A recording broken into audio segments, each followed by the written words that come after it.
Mungkin tanpa sadar anak belajar dari orang tuanya, ibunya dan bapaknya. Dari sisi inilah kenapa ilmu parenting menjadikan fokus perbaikan dalam masalah pengasuhan bukan ke anak. Maka disebut parenting. Parent itu artinya fokusnya perbaikan ke orang tua. Disebut orang-orang Arab sebagai al-ubuwah wal umumah, keayahan dan keibuan, sebab fokusnya bukan ke anak. Dalam ilmu parenting ada 3 pembahasan utama yang tidak bisa dipisahkan. Pembahasan pertama ilmu parenting memperbaikan kualitas diri sebagai individu. Sebab sesering apapun kita ikut seminar parenting, sesering apapun kita hadir di dalam majelis-majelis parenting, bahkan kita dalam berbagai seminar beli tiket yang mahal, duduk di paling depan, kalau dalam setiap seminar tidak berorientasi kepada perbaikan diri, maka sulitlah kita mendidik anak kita. Ya, saya pernah mungkin menceritakan di sini jamaah saya yang rutin sekali dalam kajian yang selalu saya adakan. Ya, boleh dibilang dia salah satu yang rutin bertanya jadwal di mana hari ini Ustaz, hari ini di mana? Karena dia seorang istri dari pejabat di negeri ini. Ya, jadi dia bisa meminta supirnya untuk antar kemana-mana. Tapi suatu saat dia minta tolong saya karena dia mengalami kefatalan dalam pengasuhannya. Dia merasa ya ada yang harus diperbaiki dari dia. Apa? Ternyata dia itu kalau sudah marah nggak segan-segan dorong anaknya dari lantai 2 ke lantai 1 lewat anak tangga. Anaknya jatuh, terluka, dibawa ke UGD. Kemudian anaknya sembuh, seminggu kemudian dorong lagi. Dia bilang, saya juga bingung Ustaz. Satu poin yang harus kita perhatikan, ibu ini mengakui ada yang salah buang dari masa lalu dia, yang dia tidak mau buang itu dan dia lakukan itu kepada anaknya. Dan anaknya meniru itu dan itu bisa jadi warisan buruk turun-temurun. Makanya salah satu poin penting dari ilmu parenting adalah bagaimana kita menilai diri. Bukan ortu sempurna yang diharapkan oleh anak, tapi ortu yang berusaha memperbaiki dirinya, memperbaiki kesalahannya. Anak juga belajar dari cara orang tua memperbaiki dirinya. Maka kalau kita lihat anak kita melakukan sesuatu, buahnya adalah dari orang tuanya. Ada seorang misalnya disebutkan dalam sebuah majalah, ya, seorang ya, foto model yang terkenal ya, di daerah Rusia, yang dikenal bahwa dia foto model yang handal, punya masalah penyakit kejiwaan yang dia harus meminta tolong kepada salah satu ahli psikiater. Kenapa? Dia itu dikenal sudah cantik, tetapi kalau dia mau mentas di catwalk untuk berlaga di panggung, dia membutuhkan waktu untuk dandan saja 6 jam. Dandannya saja. Ya. Belum lagi pakai kostumnya dan lagi resipnya. Dan berapa kali dinasihatin sama make upnya, tetap dia selalu merasa tidak puas.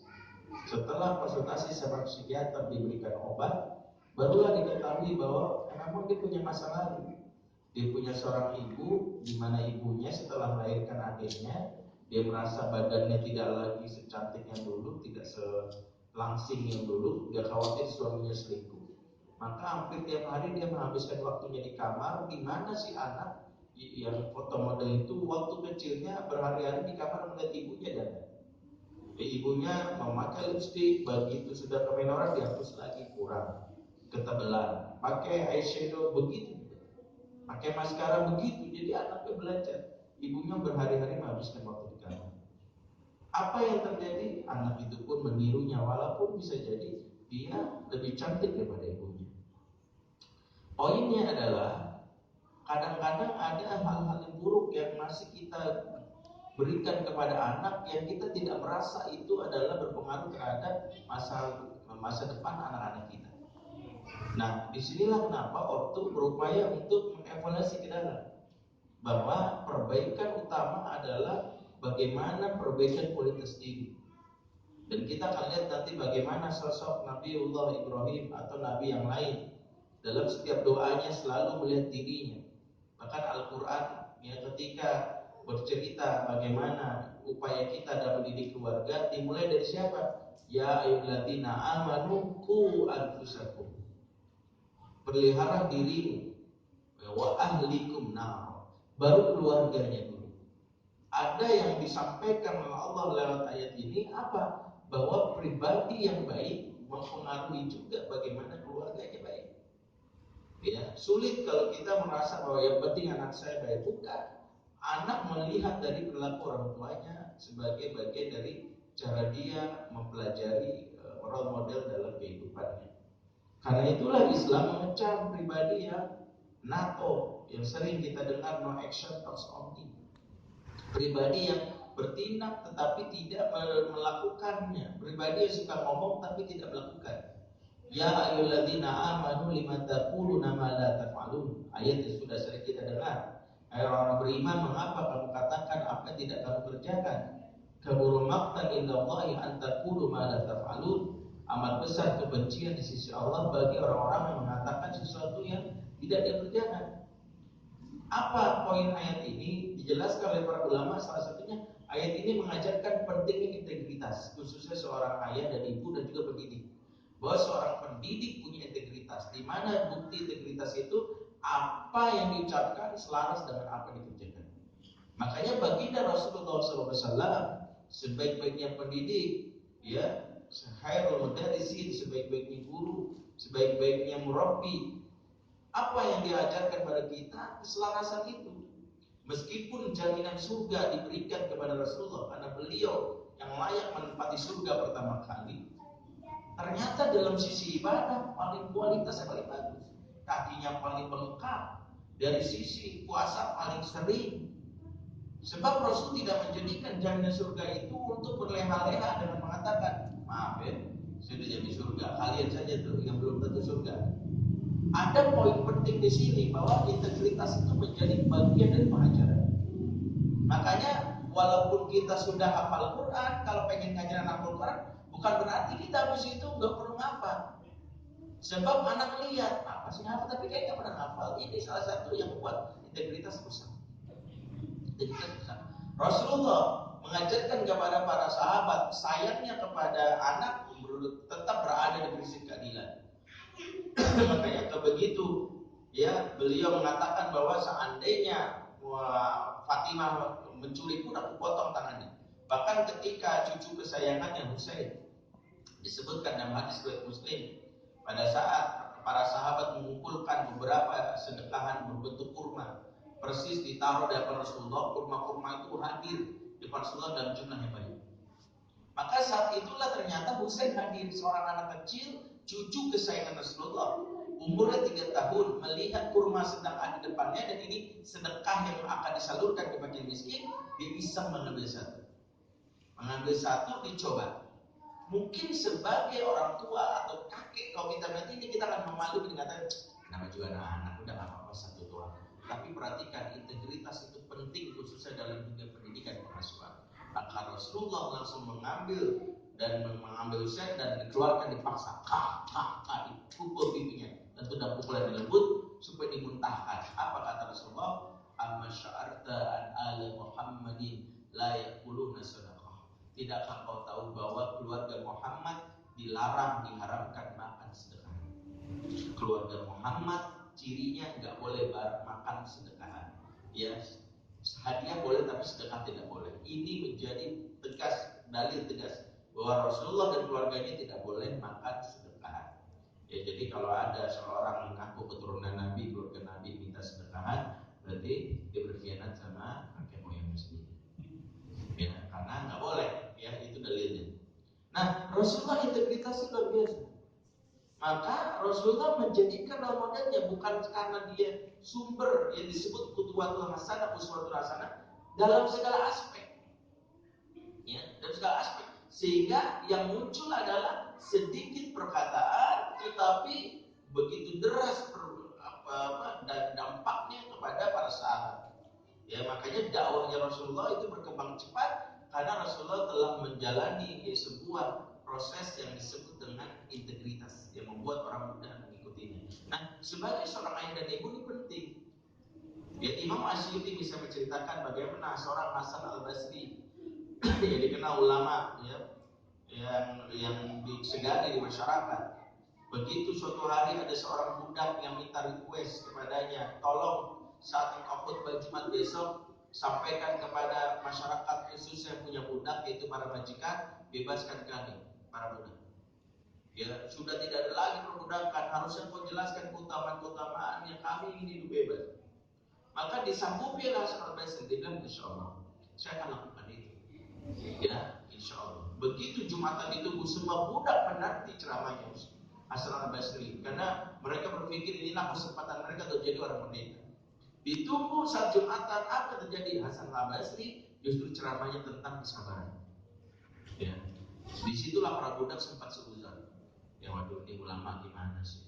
Bukan pro rakyat, malah pro pengembang kan gitu, pro penguasa gitu ya. Mungkin dia sempat berpikir, selesai Jumatan ditagih lagi. Hasan al-Basri menjadikan insya Allah Jumat berikutnya enggak juga, sampai mungkin sebagian udah pasrah, hopeless. Mungkin memang tidak mungkin berharap kepada yang namanya Hasan al-Basri.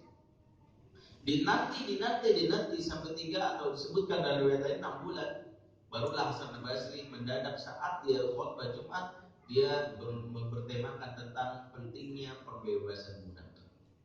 Makanya hampir semua majikan dijelaskan pada saat khutbah Jumat mendengarkan bagaimana keutamaannya, fadilahnya, pahala yang besar dan sebagainya, bahkan sejarah bagaimana perbudakan sebagainya. Intinya hampir semua majikan yang punya budak saat itu membebaskan budaknya, termasuk si Fulan, si budak yang meminta ceramah pada saat kepada Hasan al-Basri. Dia sudah dimerdekakan, jadi orang bebas.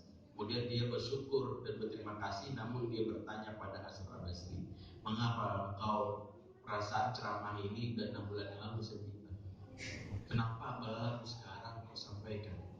Ya, apa pasalnya? Apa kau baru kuasai dalilnya? Kira-kira gitu. Apa kau baru ngerti tentang konsep ini? Hasan Basri yang berkatakan, ketahuilah Fulan, saat kau minta pertama kali aku berceramah tentang urusan budak, demi Allah, ini amalan yang belum pernah aku kerjakan seumur hidup, karena memang gak pernah punya budak, gak pernah punya. Ya, makanya aku berpikir gimana caranya. Akhirnya aku punya rezeki setiap pekan, aku tabung, aku simpan. Begitu waktu kurasa cukup, aku tanya sama orang, berapa harga seorang budak? Sebutkanlah sebuah nominal, waktu ada aku beli persis hari itu. Kemudian barulah setelah itu aku pekerjakan budak itu, sore harinya aku bebaskan. Dia bercerita kepada para tetangga, sudah dibebaskan Hasan al-Basri dari merdeka. Barulah saat Jumatan kemarin aku berceramah tentang pembebasan budak. Sebab kata Hasan al-Basri, aku tidak mungkin mengatakan sesuatu yang tidak aku kerjakan. Aku tidak mungkin menasihati sesuatu yang tidak pernah aku lakukan. Dampaknya, Masya Allah, ini disebut para ulama sebagai kuatul takdir, daya pengaruh. Makanya mempengaruhi anak itu bukan sekadar nasihat yang meliuk-liuk, ya, tetap bukan karena kemampuan kita mengolah kata, ya, dengan kata puitis kita mengutip pendapat Mario Teguh dan sebagainya, ya, pintar kita, tetapi tidak nampak di anak sosok yang mengaplikasikan nasihat tersebut. Ya, di dalam rumah kenapa anak melanggar aturan? Bisa jadi karena kita pribadi yang juga senang melanggar aturan. Makanya kenapa kalau kita ingin bikin aturan di rumah, bikinlah aturan yang fair, ya. Kenapa? Karena keteladanan itu nasihatnya nyetir bagi anak. Ya, peraturan di rumah harus kita harus kita ciptakan bukan sekedar buat Anda, tapi buat kita. Perhatikan buat para orang tua, jangan sampai anak-anak merasa aturan itu buat bocah. Beberapa anak-anak pernah saya tanya, kenapa mereka ingin buru-buru gede? Kenapa mereka pengen buru-buru remaja? Alasannya simpel, karena ingin buru-buru melanggar aturan. Karena bagi mereka aturan itu buat bocah. Bobo siang, mamanya nggak pernah bobo siang, malah nonton sinetron. Bapaknya bilang cepat tidur, ya, tetapi bapaknya sendiri asik nonton bola. Jadi anak lihat aturan itu buat kita, buat kami. Anda orang tua tidak melakukan jalankan aturan. Jadi membuat anak tidak percaya kepada namanya aturan. Jadi sampai-sampai mereka ingin melawan hal tersebut. Seorang ustazah dikomplain sama anaknya, dia mengevaluasi diri. Dia bilang bagaimana sampai dia sadar bahwa selama ini dia salah dalam berdakwah pada anaknya. Dia bikin aturan karena anaknya 5 perempuan semua di rumah. Dia bilang apa? Pokoknya anak Umi harus sudah di rumah maksimal jam 7. kamu perempuan, apa perempuan pulang malam-malam, begitu. Suatu saat ibunya ustazah ini pulang jam 9 malam. Dikompar sama anaknya, jawabannya apa? Umi ustazah. Banyak jamaah curhat, jadi Umi harus melayani umat. Kata anaknya, giliran kita aja. Di meja makan dibikin aturan, nggak boleh pakai gadget, nggak boleh pakai ini, kita pemerintah. Bapaknya 5 tahun kering, maaf nanti proyek 5M.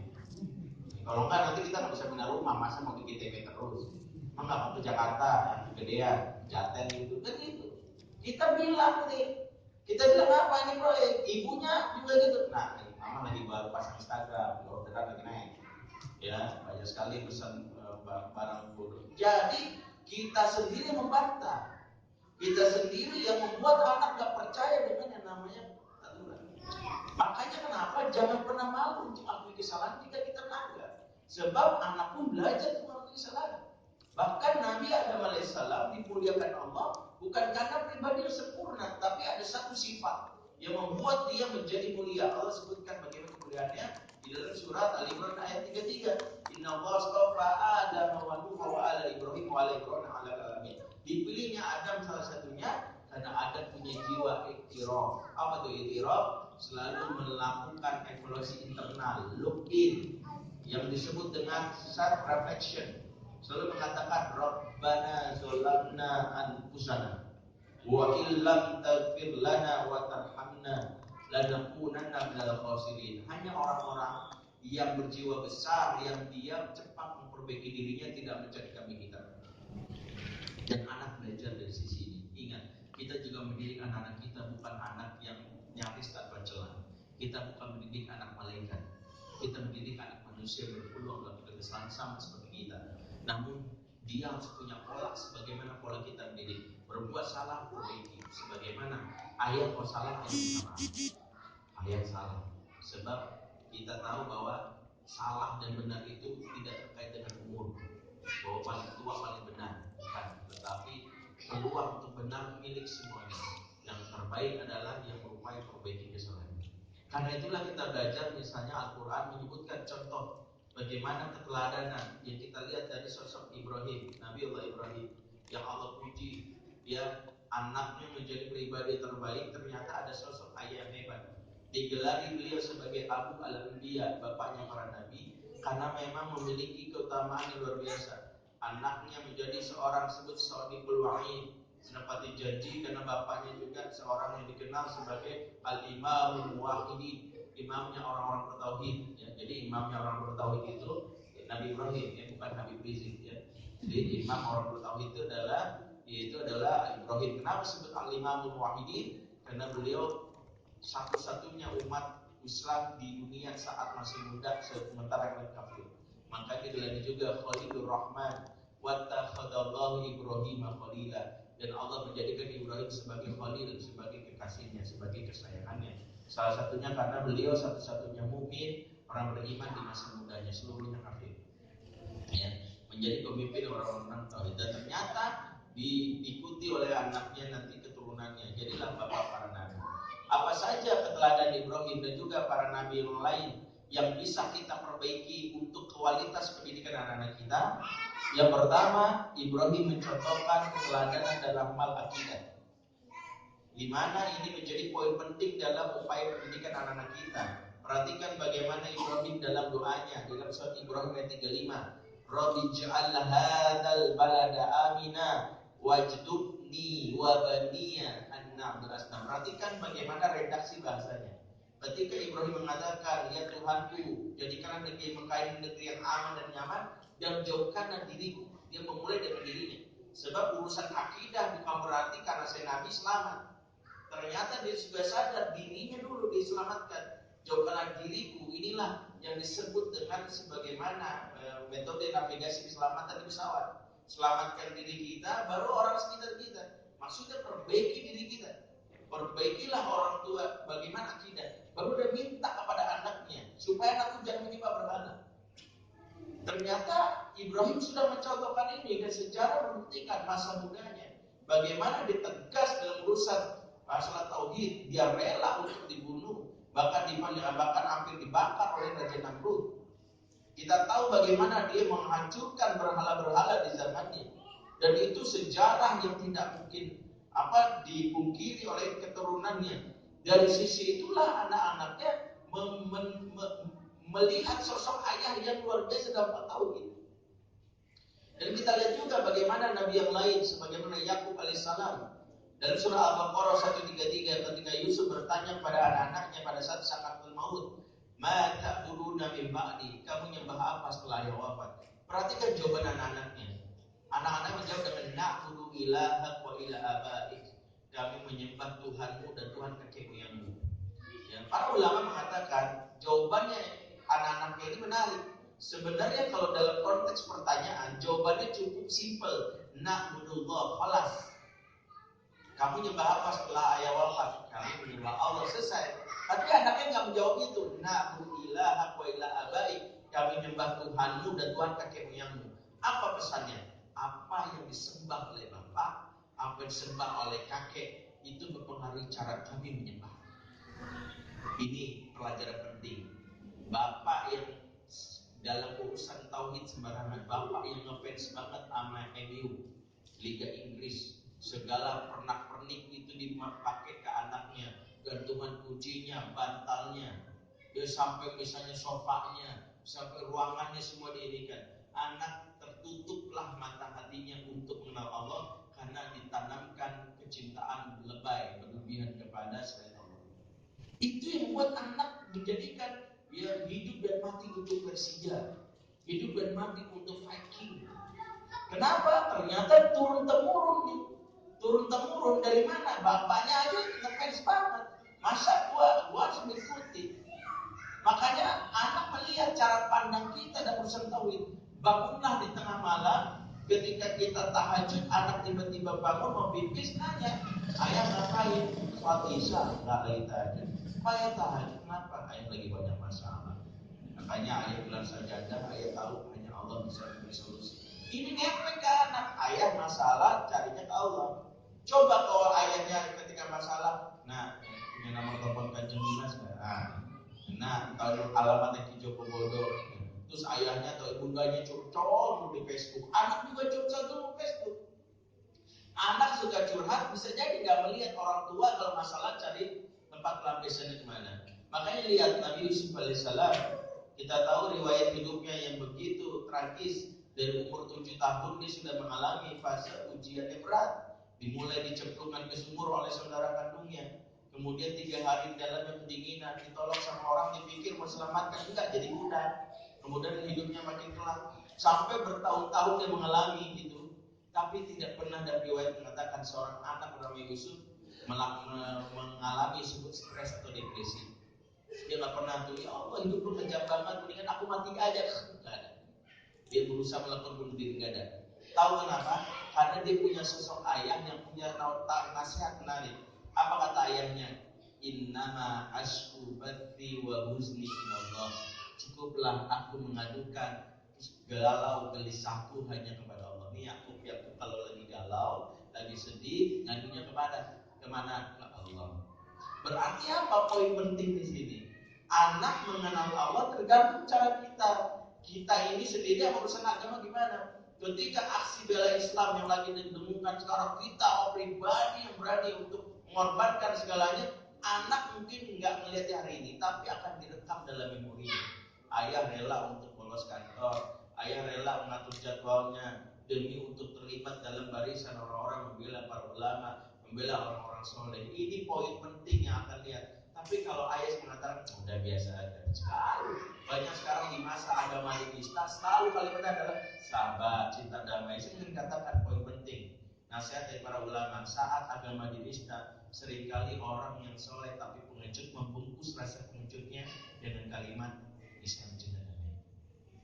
Orang yang membungkus rasa pengecut dengan sabar, ya, ini sejatinya dia membungkus rasa pengecutnya. Ya, selalu ada dalih untuk keluar dari medan jihad dan kalimat sabar cinta damai. Sebab kesabaran hanya untuk musibah, tetapi yang namanya kezaliman harus dilawan. Maka hadisnya apa hadis Rasulullah? Jika melihat kemungkaran cegah, bukan sabar, tidak.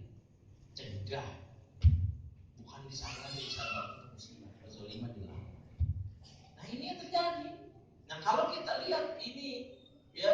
banyak sekali pelajaran penting dari peristiwa beberapa pekan atau beberapa bulan ini yang akan menjadi efek buat anak-anak. Sejauh mana tauhid bapaknya mempengaruhi juga tauhid anaknya, sejauh mana tauhid ibunya mempengaruhi tauhid anaknya.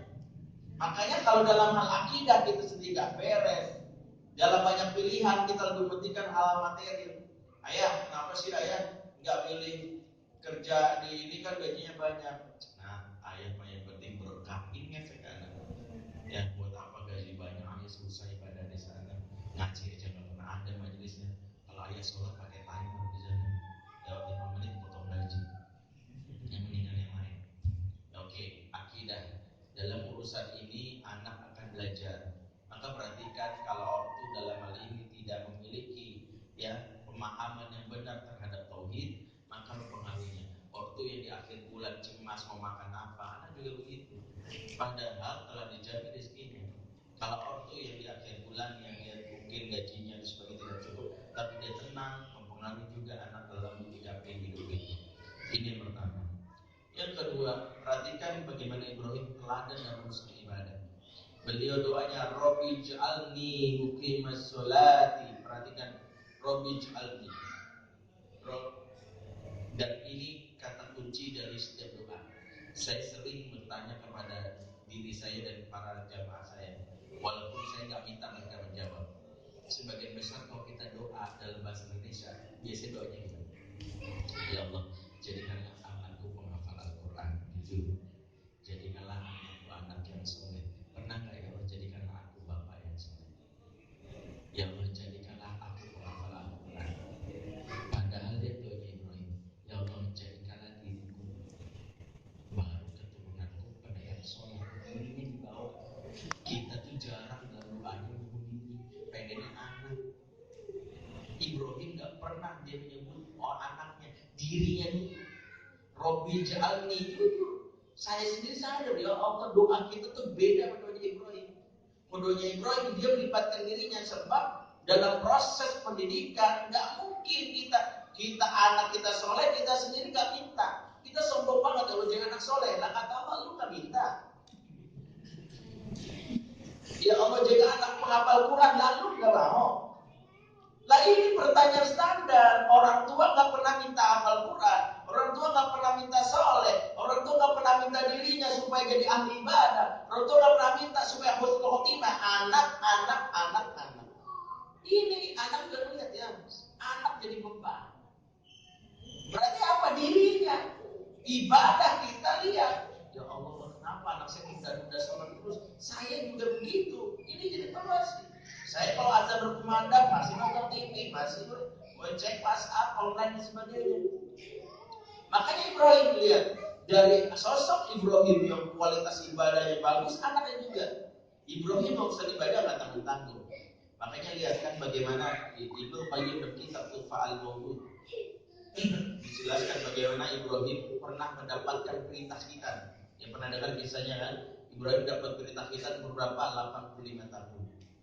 Ya 80 tahun, dia tadi mengatakan 120 tahun. Ya 80, dia 120 tahun. Gak usah dipikirin berapa yang benar, intinya udah tua. Dan ini udah Allah perintah untuk khitan. Saat khitan diperintahkan pada Ibrahim, apa reaksi dia? Sebelum ayatnya selesai, dia langsung ambil golok, main potong aja ujung balonnya. Langsung berdarah berceceran. Maka Allah menegur dengan sufi Ibrahim. Abang tahu kenapa nggak nunggu ayat berikutnya? Main potong aja. Dia nggak langsung, dia main potong aja. Lupa kalau ada ayat sambungannya. Saking semua main potong aja. Para ulama menyebutkan apa yang dilakukan oleh Ibrahim disebut al-khoto amali, kesalahan dalam amal. Kalau khoto amali memang salah, ikar, dosa, tetapi berpeluang diampuni. Kayak orang semangat langsung bela Islam ya. Kemudian ada wartawan Metro TV mendaplok aja kan, datang tabok loh kan gitu ya. Ini al-khoto amali. Ya, ini salah, saya nggak benarkan ini nggak benar. Tapi berpeluang diampuni. Yang fatal itu namanya al-khoto tauqifi. Ya, kesalahan fatal mengatakan apa? Jilbab bukan budaya Islam, jilbab itu cuma budaya Arab. Ya, udah agama Allah nggak perlu dibela. Ya, masa Tuhan dibela, Tuhan punya kekuatan. Ini al-khoto tauqifi, ini fatal yang kayak gini. Itulah yang berpeluang orang akhirnya justru masuk ke dalam level falsi. Pasti itu dari situ. Nah, Ibrahim lakukan khata amal saking semangatnya main potong aja sampai berdarah berceceran. Allah tahu kenapa?